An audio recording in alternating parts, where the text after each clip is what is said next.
చాలా మందికి అబ్బో! మగవాళ్ళల్లో గెడ్డం అది, బియర్డ్ అది బాగుంది, ఎక్కువుంది, ఎక్కువ మస్కులర్ పవర్ ఉంది. అంటే కండరాలయ్యి ఉన్నాయి. వీళ్ళకి ఇష్యూ అది రాదు. ఫర్టిలిటీలో ఏం ప్రాబ్లమ్ ఉండదు అని చెప్పేసి చాలామంది అనుకుంటారు. నమస్తే. నేను మీ doctor Sudheer. Doctor care homeopathy, Kukatpally senior డాక్టర్‌గా ఉంటున్నాను. పైన గెడ్డము మగవాళ్ళల్లో కానీ, ఒక వయసది వచ్చాక ఆడవాళ్ళల్లో కానీ సెకండరీ సెక్షువల్ క్యారెక్టర్స్ అని అంటాం.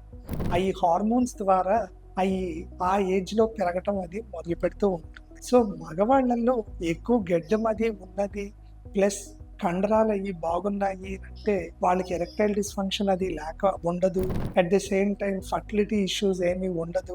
ఎట్టి పరిస్థితిలో కౌంట్ అది బాగుంటుందంటే అపోహే. చాలా మంది న్యాచురల్‌గా బిల్డప్ చేసుకుంటే పర్వాలేదు. కానీ స్టెరాయిడ్స్ వేరే అయ్యి తీసుకున్నప్పుడు బేసిక్‌గా హార్మోనల్ లెవెల్స్ అయ్యి ఇంబాలెన్స్ అయ్యి అవుతూ ఉంటాయి. Testosterone secondary sexual characters develop అవ్వటానికి ఉపయోగపడుతుంది. కండరాలకు కానీ, ఇది కానీ. కానీ ఎట్టి పరిస్థితిలోని పర్ఫార్మెన్స్‌లో కానీ, లేకపోతే మీకు స్పెర్మ్ ప్రొడక్షన్‌లో కానీ మీకు అదేమీ పెద్ద సాయం చేయదు. ఎందుకంటే ఎఫ్ఎస్‌హెచ్ ద్వారా మీకు స్పెర్మ్స్‌ది ప్రొడక్షన్ అది ఉంటుంది కానీ, మీకు దీనివల్ల ఈ ఇబ్బంది అది పెరుగుతూనే ఉంటుంది. సో, కంపల్సరీగా టెస్టోస్టెరాన్ హార్మోన్ నార్మల్‌గా ఉండాలి.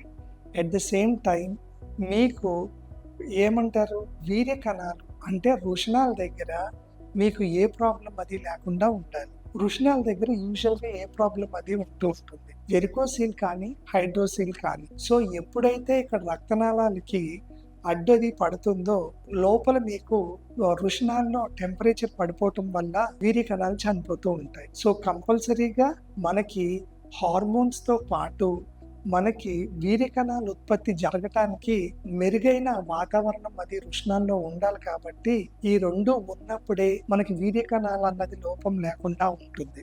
తర్వాత వీర్య కణాలు బాగుంటాయి కొంతమందికి. కానీ తక్కువ హార్మోనల్ లెవెల్స్ ఉన్నప్పుడు ఎరెక్టైల్ డిస్‌ఫంక్షన్ అది కూడా ఉండే అవకాశం అది ఉంటుంది. అంగం గట్టిపడకపోవటం అది ఉంటుంది. దీనికి కొన్ని కారణాలయ్యి మనం చూస్తే ఆల్కహాల్ కానీ, స్మోకింగ్ కానీ, ఎక్కువ ఎనర్జీ డ్రింక్స్ కానీ, అధిక బరువు కానీ, ఒత్తిడికి గురైనప్పుడు కానీ ఈ సమస్యలయ్యి పెరుగుతూ ఉంటాయి. అప్పుడు పర్ఫార్మెన్స్‌లోని ఇబ్బంది ఉంటుంది. వీర్య కణాలు తయారీ కానీ, ఉత్పత్తిలో కానీ, కదలికలో కానీ కూడా మనకి తేడాలు కనబడుతూ ఉంటాయి. రెండిటికి కూడా మనకి డాక్టర్ కేర్ హోమియోపతిలో కాన్స్టిట్యూషనల్ ట్రీట్మెంట్ ద్వారా మీకు ఇండివిడ్యువలైజ్ స్క్రీనింగ్ ద్వారా మీకు మీ సమస్యకి మంచి పరిష్కారము, అద్భుత ఫలితాలు అయ్యి లభిస్తాయి. నమస్తే.